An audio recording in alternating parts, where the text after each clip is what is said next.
आज के क्लास में मैं सेलुलर ऑर्गेनाइजेशन की बात करूंगा। एक्चुअली इससे पहले सेल का क्लासिफिकेशन करना था, जिसे मैं नेक्स्ट क्लास में अपलोड करूंगा। आज मैं सेलुलर ऑर्गेनाइजेशन के बारे में बता रहा हूं। अगर हम सेल के स्ट्रक्चर को देखें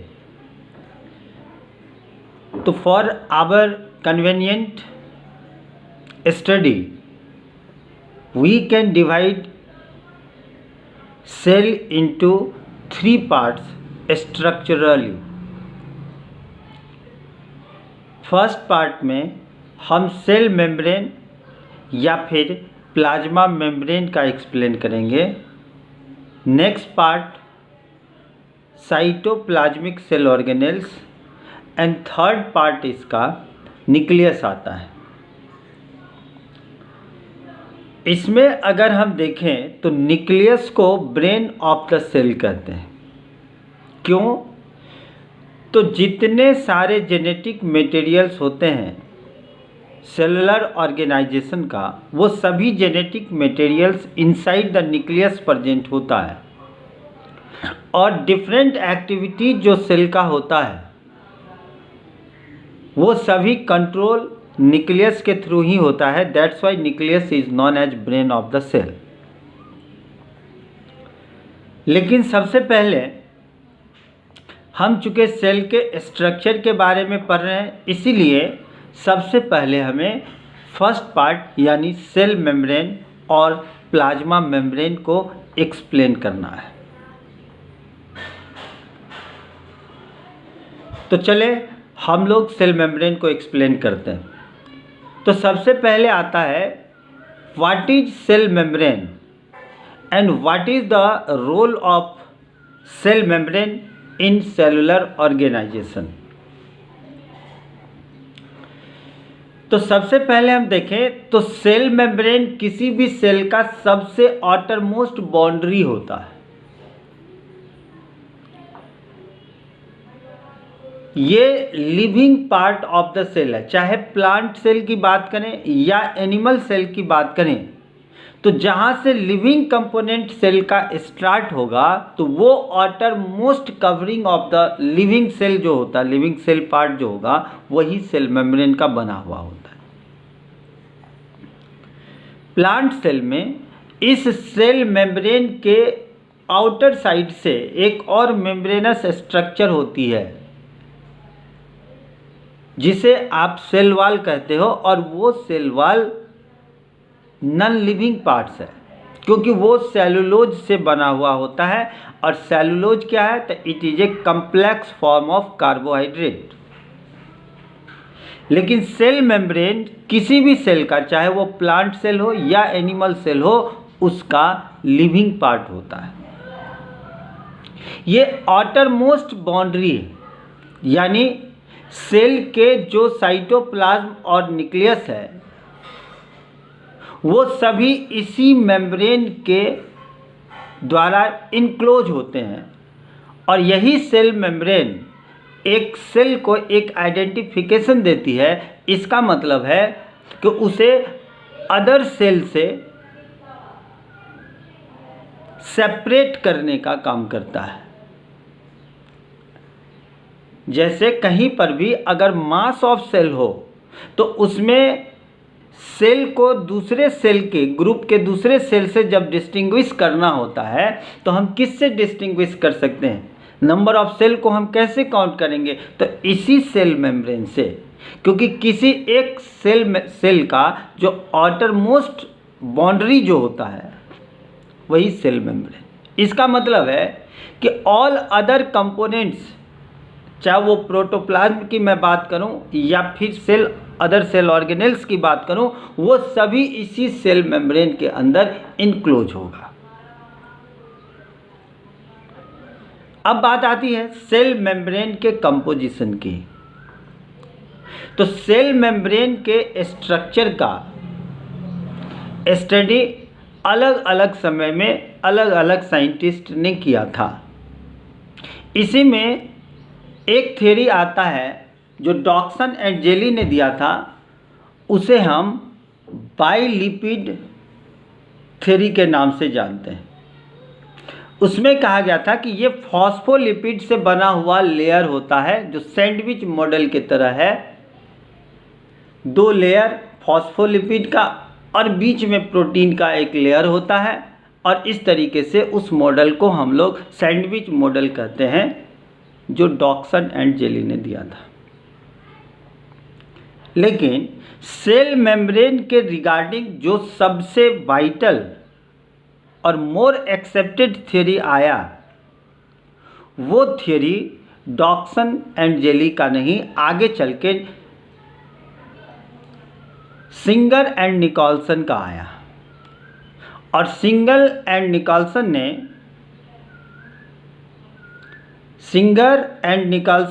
1971 में एक थ्योरी दिया जिसे आप आज फ्लूइड मोज़ेक मॉडल के नाम से जानते हैं। फ्लूइड मोज़ेक मॉडल में उन्होंने कहा कि फॉस्फोलिपिड का जो लेयर होता, बाइलेयर होता है, और उसी फॉस्फोलिपिड के बाइलेयर में प्रोटीन मूव करते रहते हैं, और इसी प्रोटीन के वजह से ये सेल मेम्ब्रेन डिफरेंट मटेरियल्स को इंपोर्ट और एक्सपोर्ट करता है, यानी सेल के अंदर बहुत सारी मटेरियल को वो इंपोर्ट करता है और सेल से बहुत सारे अनवांटेड मटेरियल को सेल बॉडी के बाहर भेजेगा। तो यहाँ पर ट्रांसपोर्टिंग में प्रोटीन का जो इम्पोर्टेंट रोल होता है, उस रोल को सिंगर एंड निकोल्सन ने सबसे पहले एक्सप्लेन किया था। वैसे अगर देखा जाए तो इस सेल मेम्ब्रेन का डिस्कवरी सबसे पहले 1665 में रॉबर्ट हुक ने ही किया है, जो आपको मैंने लास्ट क्लास में discoverer and cell organelles, discoverer और ईयर्स के साथ मैंने जो लिखा है, उसमें मैंने फर्स्ट यही लिखा है कि सेल मेम्ब्रेन का भी डिस्कवरी सबसे पहले रॉबर्ट हुक ने ही 1665 में किया, लेकिन इसके स्ट्रक्चर का जो एक्सप्लेनेशन है वो सिंगर एंड निकोल्सन ने 1971 में फ्लूइड मोज़ेक मॉडल के थ्रू किया है।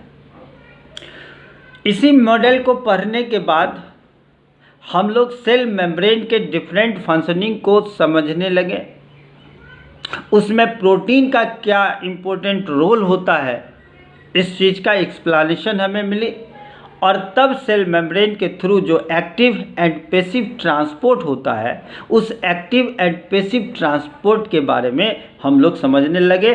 फाइनली सेल मेम्ब्रेन को एक्सप्लेन करना हमारे लिए आसान हो गया। इस सेल मेम्ब्रेन के अगर हम फंक्शन को देखें तो ये सेल के लिए बहुत ही इम्पोर्टेंट होता है।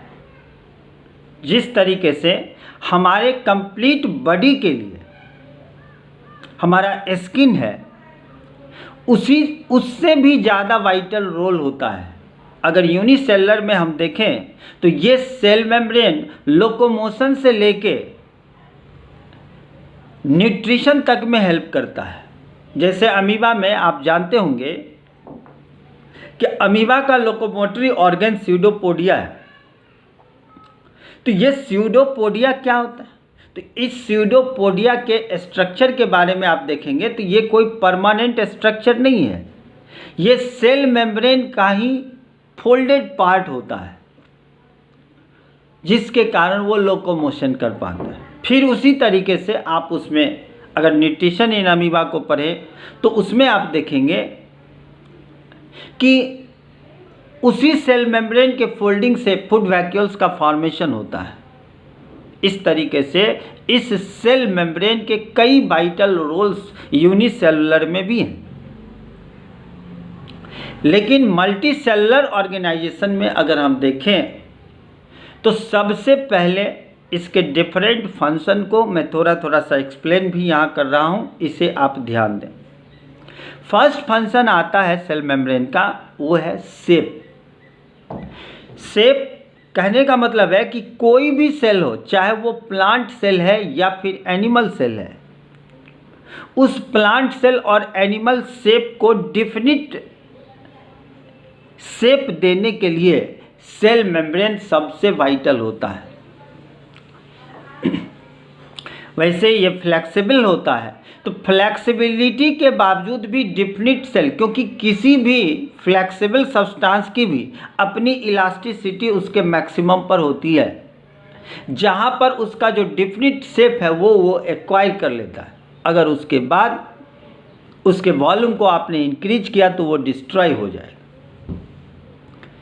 इसका मतलब है कि हमारे बॉडी के डिफरेंट ऑर्गेन के अलग अलग शेप होने का एक वजह ये भी है कि हर एक सेल का जो शेप है वो उसके सेल मेम्ब्रेन के थ्रू डिसाइड होता है। तो हमारे बॉडी में भी डिफरेंट सेल हैं जिसके शेप अलग अलग होते हैं। तो अलग अलग शेप होने का मतलब है कि ये सेल मेम्ब्रेन का ही शेप वहाँ पर डिफरेंट होगा, जिससे उसकी शेप अलग हो जाती है। वैसे shape of the cell depend करता है उस सेल के फंक्शनिंग पर, लेकिन फंक्शनिंग के लिए भी शेप अगर होगा सेल का तो उसकी आउटर कवरिंग तो होगी। इसका मतलब है कि उस सेल का आउटर कवरिंग यानी सेल मेम्ब्रेन का शेप भी अलग होगा। इससे ये पता चलता है कि आपके बॉडी में जो जितने भी तरह के सेल हैं उस हर एक सेल का डिफिनिट शेप प्रोवाइड करने के लिए सेल मेम्ब्रेन रिस्पॉन्सिबल है। सेकेंड, इसका जो फंक्शन है वो है मैकेनिकल स्ट्रेंथ। मैकेनिकल स्ट्रेंथ में जैसे अभी अभी मैंने कहा कि हर एक सेल मेम्ब्रेन की अपनी फ्लेक्सिबिलिटी है, तो इस फ्लेक्सिबिलिटी का वो यूज करता है। जहाँ पर ज़रूरत है फोल्डिंग करके बिल्ली का फॉर्मेशन कर लिया, जहाँ पर ज़रूरी नहीं है अपने मैक्सिमम वॉल्यूम के हिसाब से वो अपने आप को एक्वायर करता है। तो इस तरीके से आपके बॉडी के एक सेल को दूसरे सेल से जोड़ने के लिए भी इसके आउटर सरफेस पर दो सेल के बीच का जो गैप होता है, बीच में जो सीमेंटिंग मटेरियल है जिसे आप प्लाज्मोडेस्माटा कहते हैं, उसके थ्रू ये कनेक्ट होता रहता है। और एक सेल दूसरे सेल से कनेक्ट होते होते होते होते ये टिश्यू ऑर्गेनाइजेशन, टिश्यू से ऑर्गेन, ऑर्गेन से ऑर्गेन सिस्टम, इस तरीके से बॉडी ऑर्गेनाइजेशन का फॉर्मेशन करता है। तो हर एक सेल अपना मैकेनिकल स्ट्रेंथ प्रोवाइड करेगा, तभी उस ऑर्गेन की फ्लेक्सिबिलिटी मेंटेन होगी, उसकी अपनी स्ट्रेंथ होगी और वो एक शेप में आके आपके बॉडी में सिचुएटेड रहेगा। तो सेकेंड, इसका जो फंक्शन है वो है मैकेनिकल स्ट्रेंथ, यानी हमारे बॉडी को ये मैकेनिकल स्ट्रेंथ भी प्रोवाइड करता है। थर्ड पार्ट आता है, थर्ड फंक्शन अगर हम देखें तो ये सेल मेम्ब्रेन सेलेक्टिव परमिएबल है। सेलेक्टिव परमिएबल का मतलब आप समझें थोड़ा सा। एक आता है परमिएबिलिटी। परमिएबिलिटी का मतलब है कि डेफिनिट शेप का जो फिक्स है, उस शेप का जो है कोई भी सब्सटेंस अगर उसके सराउंडिंग्स में है तो उस सब्सटेंस को वो आसानी से एब्जॉर्ब कर लेगा, यानी वो एक तरफ से दूसरे तरफ आसानी से चला जाएगा। ये परमिएबिलिटी है। उसमें है कि जैसा पोर होगा उस पोर के हिसाब से अगर उससे स्मॉलर साइज का कोई भी पार्टिकल्स है, चाहे वो अनवांटेड हो या रिक्वायर्ड मटेरियल है, कुछ भी होगा अगर उस साइज का, तो वो परमेबिलिटी के कारण एक तरफ से दूसरे तरफ चला जाएगा। अगर आउटसाइड है तो इनसाइड द बॉडी चला जाएगा, इनसाइड है तो आउटसाइड द बॉडी चला जाएगा। लेकिन सेलेक्टिव परमेबिलिटी का मतलब होता है कि चाहे कोई भी सब्सटेंस हो किसी भी शेप में, लेकिन जिस चीज़ की रिक्वायर होगी उस सेल बॉडी को वही चीज़ वो अंदर जाएगा, तब हम कहते हैं सेलेक्टिव परमिएबिलिटी। जैसे आपके सामने डिफरेंट तरह के फूड मटेरियल्स रखे हुए हो, तो जरूरी नहीं है कि वो सभी फूड मटेरियल्स आपको अच्छा ही लगेगा। उसमें से आप सेलेक्ट करते हैं जो आपको पसंद है। ठीक उसी तरीके से डिफरेंट मटेरियल होने के बावजूद भी सेल के अंदर वही मटेरियल इन करेगा जिसकी रिक्वायरमेंट सेल को होगी। तो ऐसे कंडीशंस को, ऐसे properties of the cell membrane को हम सेलेक्टिव परमेएबल कहते हैं। So cell membrane selective permeable होता है।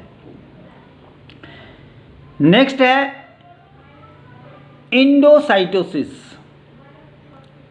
इंडोसाइटोसिस का मतलब है कि कोई भी सब्सटेंस जो सेल के बाहर है, तो एक्सटर्नल मीडियम से इंटरनल मीडियम यानी टुवर्ड्स द सेल, बॉडी के अंदर जब कोई भी सेल बॉडी के अंदर कोई भी सब्सटेंस इंटर करता है, then that process is known as endocytosis.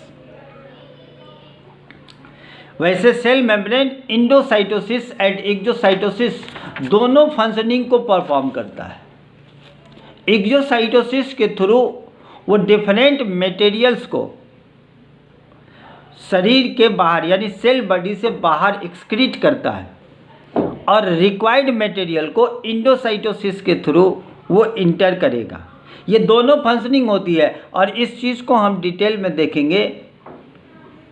Transport through cell membrane, यानी वहाँ पर आप जब एक्टिव और पैसिव मूवमेंट को देखेंगे, समझेंगे, तब आपको ये इंडोसाइटोसिस और एक्सोसाइटोसिस का एक्सप्लेनेशन कंप्लीटली मिलेगा।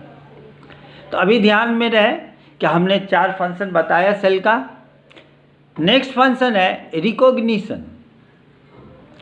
सेल मेम्ब्रेन का जो आउटर सरफेस है, उस आउटर सरफेस पे हर एक जगह पर यानी पॉइंट पॉइंट पे, जगह जगह पर डिफरेंट मटेरियल को रिकॉग्नाइज करने की एबिलिटी होती है, और इसी रिकॉग्निशन के वजह से वो डिफरेंट मटेरियल को सेलेक्ट कर पाता है। क्योंकि सराउंडिंग्स में तो हजारों तरह के मटेरियल्स होंगे, लेकिन किस मटेरियल की उसे ज़रूरत है तो उसको वो रिकॉग्नाइज करेगा। तो कैसे होता है वो? तो सेल मेम्ब्रेन के आउटर सरफेस पर कुछ ऐसे सेंसिटिव पार्ट्स होते हैं जिस सेंसिटिव पार्ट्स के थ्रू वो उसे रिकॉग्नाइज करता है कि कौन सा सब्सटेंस पॉइजनस हो सकता है, कौन सा हमारे लिए रिक्वायर्ड है, किस चीज़ की ज़रूरत है। इस चीज़ को सिलेक्ट करने में उसे आसानी हो जाती है, और उसी में अटैचमेंट की एबिलिटी होती है। जिस पॉइंट से वो रिकॉग्नाइज करता है तो वो इक्वली पूरे सरफेस पर डिस्ट्रीब्यूटेड नहीं है, पॉइंट पॉइंट पर है, और उसी पॉइंट में एक सेल को दूसरे सेल से अटैचमेंट करने के लिए भी जो पोजीशन है, उसी के थ्रू वो एक सेल दूसरे सेल से जुड़ता है। बीच में लेकिन सीमेंटिंग मटेरियल की ज़रूरत होगी, मैं बार बार कहता हूँ, और वही सीमेंटिंग मटेरियल प्लाज्मोडेस्माटा कहलाता है। तो उसके थ्रू वो अटैच हो जाए। इस तरीके से वो एक लिंक बनाता है, एक चैनल का फॉर्मेशन करता है। तो रिकॉग्निशन भी सेल मेम्ब्रेन का फंक्शन। नेक्स्ट है ऑस्मोसिस। ऑस्मोसिस आप देखेंगे कि आप ऐसे याद रखें अभी समझने के लिए कि ऑस्मोसिस क्या होता है कि लिक्विड मटेरियल का इनसाइड द सेल जाना, या उसी लिक्विड मटेरियल का सेल के बाहर भी आना ऑस्मोसिस कहलाएगा। लेकिन यहाँ पर एक कंडीशन होता है कि through the semi permeable membrane. तो सेल मेम्ब्रेन सेमी परमेएबल होता है, और इसी सेमी परमेबिलिटी के कारण ये ऑस्मोसिस को परफॉर्म कर पाता है। इसका मतलब ये हुआ कि सेल मेम्ब्रेन के अंदर इस लिक्विड को ट्रांसपोर्टिंग करने के लिए एक चैनल का फॉर्मेशन होता है, जिस चैनल के थ्रू वो वाटर के मूवमेंट को कंट्रोल करता है इनसाइड द सेल। तो इस वाटर चैनल का होना जिसके कारण ऑस्मोसिस हो पाती है उस सेमी परमिएबल मेम्ब्रेन के through. So osmosis is a process in which the movement of water occur from low concentration of solute to high concentration of solute, यानी जिधर सॉल्यूट का कंसंट्रेशन कम है उधर से हाई कंसंट्रेशन ऑफ सॉल्यूट के तरफ जो मूवमेंट होता है वाटर का through the semi permeable membrane, this process is known as osmosis. याद रहे यहाँ पर मैंने सॉल्यूट के बेस पर कहा, कहीं पर ये वाटर कंसंट्रेशन के तरफ भी हो सकता है। It means high concentration of water to low high concentration of water to low concentration of water, यानी जिधर वाटर का परसेंटेज अधिक है उधर से दूसरे तरफ वाटर का मूवमेंट जिधर वाटर का परसेंटेज कम है, इसको भी हम ऑस्मोसिस कहेंगे, लेकिन कंडीशन वही बीच में सेमी परमिएबल मेम्ब्रेन होना चाहिए। तो सॉल्यूट के बेस पर और लिक्विड के बेस पर ऑस्मोसिस को आप डिफाइन करते हैं। नेक्स्ट पॉइंट है स्पेशलाइजेशन। स्पेशलाइजेशन का मतलब है कि हर एक सेल की अपनी अपनी अलग पहचान है और ये सेल मेम्ब्रेन में डिफरेंस होने के कारण ही हो पाता है। आप देखेंगे कि आपके बॉडी में इतने सारे ऑर्गन्स हैं, लेकिन हर एक ऑर्गन्स का क्या सेल सेम होगा? अगर सभी एक ही तरह के सेल रहें तो तब तो फिर हम किसी भी सेल को रिकॉग्नाइज नहीं कर पाएंगे कि ये टिश्यू सेल है या फिर ये नर्व सेल है या फिर ये स्पर्म सेल है या फिर ये हार्ट का सेल।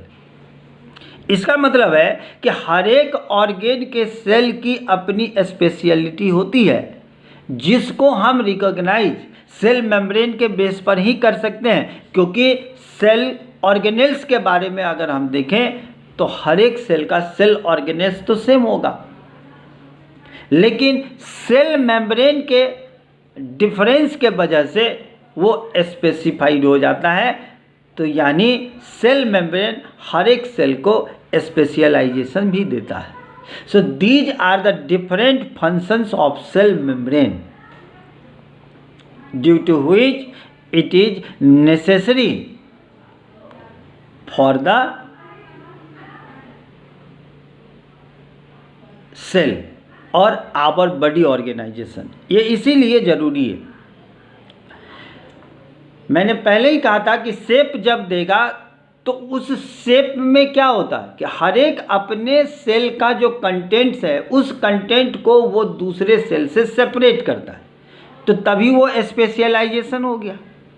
एक सेल को दूसरे सेल से सेपरेट कर देता है, तो हर एक सेल का अपना प्रोटोप्लाज्म, उसका सेल ऑर्गेनेल्स उस मेम्ब्रेन के अंदर इंक्लोज होता है, तो स्पेशल सेल का वो स्ट्रक्चर हो गया अपना। उसी तरीके से दूसरे सेल का होगा और इस तरीके से हमारे बॉडी के इतने सारे इनफाइनाइट सेल का होता है। तो हर एक सेल को सेपरेट जैसे ही करेंगे सेल में तो स्पेशलाइजेशन आ जाएगी। तो इस हिसाब से इन सभी फंक्शंस को हमें याद रखना चाहिए। नेक्स्ट क्लास में हम ट्रांसपोर्ट थ्रू सेल मेम्ब्रेन और प्लाज्मा मेम्ब्रेन, इसके थ्रू ट्रांसपोर्टिंग कैसे होता है, मतलब एक्टिव ट्रांसपोर्ट और पैसिव ट्रांसपोर्ट क्या है, डिफ्यूजन क्या होता है, डिफ्यूजन के थ्रू किस किस मटेरियल का और कैसे ट्रांसपोर्टिंग होता है, यानी इम्पोर्टेंस ऑफ डिफ्यूजन क्या है। उसके बाद ऑस्मोसिस, इम्पोर्टेंस ऑफ ऑस्मोसिस क्या होता है। तो ये सभी पैसिव ट्रांसपोर्ट की बात होंगी। देन आफ्टर मैं एक्टिव ट्रांसपोर्ट की बात करूंगा। तो नेक्स्ट वीडियोज़ में मैं मूवमेंट थ्रू प्लाज्मा मेम्ब्रेन और सेल मेम्ब्रेन को एक्सप्लेन करूंगा। आप इसका नोट्स भी बना लेंगे। अगर कहीं से कोई प्रॉब्लम्स हो तो आप इनबॉक्स में या गूगल क्लासरूम के थ्रू अपने क्लास में जाके आप अपने प्रॉब्लम्स को लिख दें ताकि मैं आपको आंसर कर सकूं। Thank you.